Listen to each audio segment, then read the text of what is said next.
Hi, this is Dr. Clayton from Clayton Hypnosis Clinic. Welcome back to Hypnosis Chat. I have Raya with me here. He's going to be joining us, and Tanis. So today we're going to talk about essentially anxiety. There are 4 ways that your brain, your unconscious, will deal with anxiety, and it'll depend on how serious it is, and a lot of other tendencies. So if you have anxiety, we're going to start from the kind of the least serious / most common to kind of the more serious. And so the first way that people try to manage anxiety, and these are all unhealthy ways. There are, of course, good, healthy ways to deal with anxiety. But today we're going to point out the unhealthy ways because forewarned is forearmed.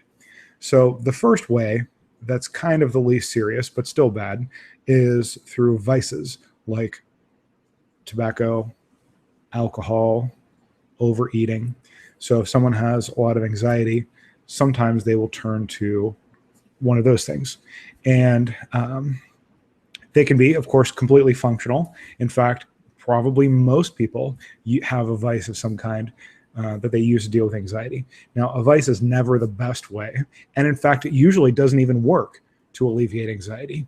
But most people, I would say, use some kind of vice to deal with it. And they can be perfectly functional and have a normal life.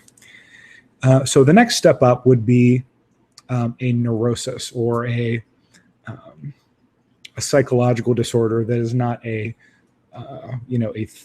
it's not a psychosis. A psychosis would be if you're hallucinating, someone who has schizophrenia, that kind of thing is considered a psychosis. Neurosis would be maybe like obsessive compulsive disorder. And those people can also be functioning, though they're not usually as highly functioning as someone who just uses a vice. So for example, if someone has a lot of anxiety, one of the ways their brain will deal with it is by latching onto something. Like, we'll take obsessive compulsive disorder for a second. Someone who might have to, wash their hands, 10 or 20 times a day, or actually 10 times a day is not a bad idea. 20 or 30 times a day, or, excessively, in order to sort of try to keep order in their mind. Some people have to have things, everything has to be in a certain order, or they'll turn to, other kind of neuroses like kleptomania or something like that. There's a whole long list of neuroses in the DSM. So we're getting a little less functional, but most of those people, if you just knew them casually, you wouldn't know that they have that problem. They're usually pretty good at hiding it and living their life normally. So the next most serious level, and actually third and fourth are kind of tied. So, and this is kind of where it becomes more interesting. So if you're not able to deal with the amount of anxiety that you have, your brain will, at some point, because your body and your mind are kind of like a machine. So there's a certain load that your body and mind can handle. And if you're going over that load, just like a machine, it will start to break down. So in order to protect you from this overload of anxiety, your mind will forcibly shut you down. And that is just what we call depression. And depression, now here's the thing, depression itself is not a problem. Depression is a symptom of a problem. And the problem is generating too much anxiety to be able to process in a healthy, constructive way. So if you've got excess anxiety for a long period of time and it's starting to break down your body and mind, you will tend to just forcibly shut down. That's why depression is not about being sad. Depression is about being apathetic. It's about staying in bed all day. It's about not having any motivation or focus. So your brain basically says, okay, you cannot handle this. We're just going to shut you down so that you have a chance to recuperate. So at that point, one of two things will generally happen. Either your body will start recuperating and you'll still be generating anxiety, so it just keeps you down. So that's chronic depression, where you just have depression for an indeterminate period of time. You just can't get out of the depression. The other possibility is that the shutdown is successful And then you'll start to come back up. And when you come back up, because you didn't solve the cognitive problem, the excess anxiety generation, you'll go back down. So then you'll cycle through depression and mania.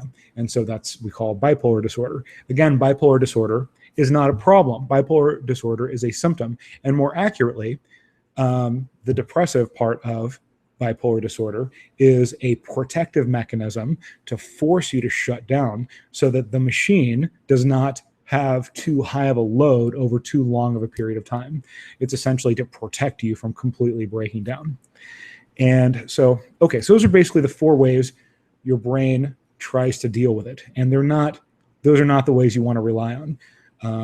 Using a vice, having a neurosis, having depression, or having bipolar disorder. Those are basically the ways that your brain attempts to, those are like last ditch efforts to try to deal with excess anxiety. Another topic that is tangentially related is if someone has panic attacks. And that's kind of like a short circuit where your brain doesn't have time to deal with it in some way, and you just have a lot of excess anxiety, you just can't handle it, and you end up having a panic attack. So that means your brain didn't get to it in time. Another way of thinking of it is your brain was not able to institute depression in time to save you from the panic attacks. It happened too quickly. Okay, so with that foundation in place, anxiety is the cause of all of those symptoms. And so the next major point is that the psychological and psychiatric industry does not want to solve the problem. Those two industries make more money from treating the symptom and doing that for the rest of your life. They would rather you be on a drug or in therapy, or ideally both, for the rest of your life, coping with the problem. It will never address actually solving the problem. One of this big enlightenment happened to me many years ago. I was getting my master's degree in counseling, and I had already had a background in hypnotherapy. So I really had the mindset of we're going to solve the problem in a limited number of sessions. And I remember he was talking about something and I didn't quite get what he was saying. So I said, well, how do you solve that problem? And the professor said, well, we don't really try to solve problems here. We just help people cope with the problem. And that was the first time anybody had said that out loud to me. And then all the flags that were going off made sense. They don't want to solve the problem. They're not even going to try to solve the problem. Of course, medicine is different, but psychology and psychiatry, they don't make nearly as much money trying to solve the problem. They've got this system in place where they keep you coming back, allaying the symptom, and you kind of have to go back to them like a drug addict. Or in the case of psychology, it's kind of like a psychological drug addict. So we've got 2 major points. We've got anxiety that causes most of the common symptoms that people have, psychological problems that people have. And number 2, the traditional psychology and psychiatry industries don't really want to solve the problem.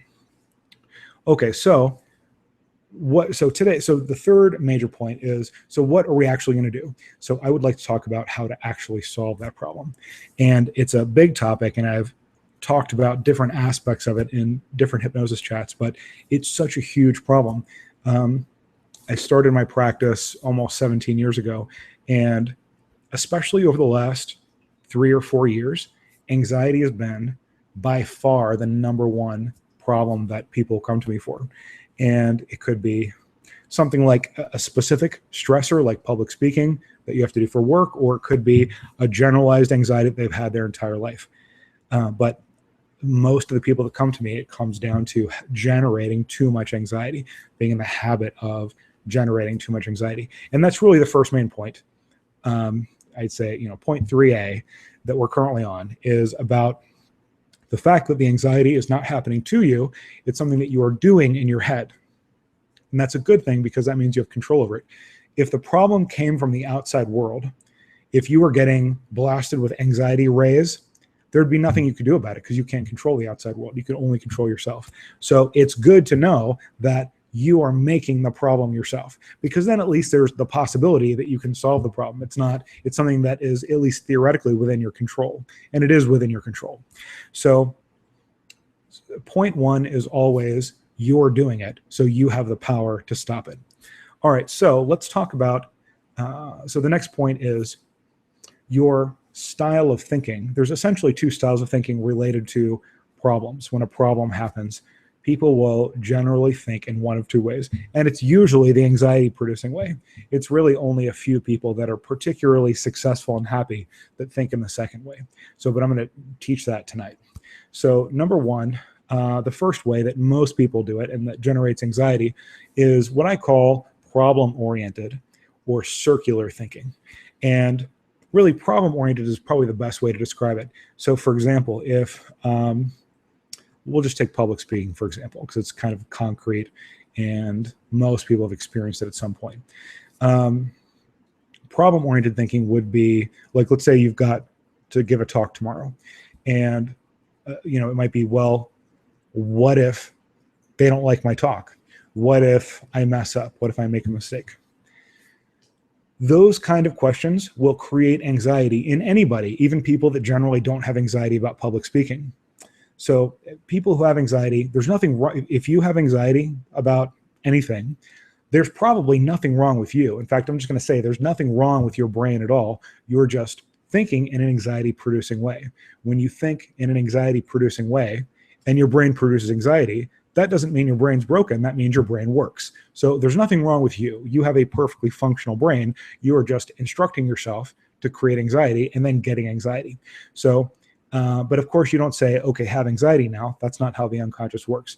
You are generating anxiety by asking yourself questions like, what if I mess up? What are they going to think? How am I going to be judged, etc. It would be a lot like, let's say you had a child who was maybe 3 or 4 or 5, and they came out and said, oh, there's a monster under the bed. And then you said, oh, well, what if the monster gets you? Of course, you would never say that. No one would say that. But that's exactly what we say to ourselves when we say, well, what if they don't like my speech? It's the same principle. So what would you say? You naturally know what to say to the outside world. We learn from a young age what to say to the outside world. We learn to communicate with the outside world in a reasonably effective way from very young, but we never learn how to communicate with ourselves. So essentially what a good starting point is, how would I react to someone who needs my help or a child? How would I communicate with that person? And then applying that to yourself also.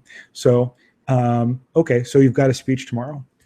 Let's just say that let's say that you had a child who was in middle school and they were giving their first, oral report the next day.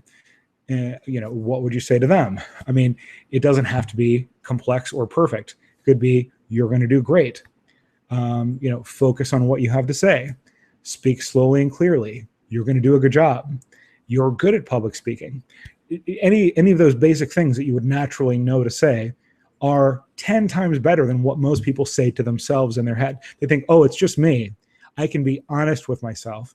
And by that, they mean I can lay anxiety onto myself because that's what I'm used to doing.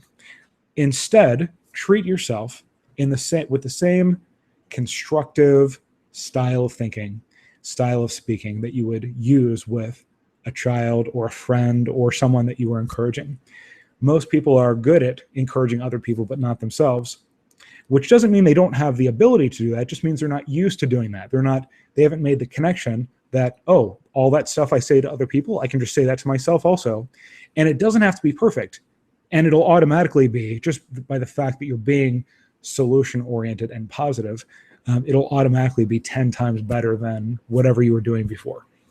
So to summarize this point, the two major ways of communicating with yourself or someone else are problem-oriented and solution-oriented. So the problem-oriented is focusing on the problem, which might be, well, what if I mess up? What if they don't like the way I look? What if I wear the wrong thing? What if they're all looking at me? It could just be an image of everyone looking at you. as opposed, and then of course that generates anxiety. Keep in mind, it's like a computer. It's not some magic thing that's happening to you. The anxiety is not being blasted at you from the outside world. You're very much a computer. When you do the anxiety style thinking, you get anxiety. So think about this very simply and don't try to get it perfect. Just think, okay, so what is the thing that I'm anxious about? And it could be everything. If you have generalized anxiety, it just means that you use this style of thinking for everything. It's just your normal way of thinking to yourself. Like anytime something happens that could be a problem, you focus on that. And if nothing's going wrong, maybe you say, oh, well, I wonder what's going to go wrong next. Of course, that's going to create anxiety in anyone. Again, to emphasize this point, it's not like, that person is more susceptible to anxiety. If someone who doesn't have anxiety thought the same things that the anxiety-prone person thought, both people would have anxiety. The normally confident person would also have anxiety if they thought the same things. In fact, they would feel the exact same way if they thought the exact same thing, because we all have perfectly functional brains. Unless we have a brain injury, we all have perfectly functional brains. Just because we have some kind of neurosis or bad habit or something like that doesn't mean our brains don't function correctly. Okay, and then the confidence style would be, I don't want to get into too much detail. We'd be here all week. There are definitely ways that you can think in a successful and motivational way. Here we go. I think Tanis wants a little air time too. This is Tanis. She's very relaxed. This is her buddy Ryo. Tanis is our very relaxed therapy dog. So the solution-oriented style of thinking is essentially about thinking in a successful way.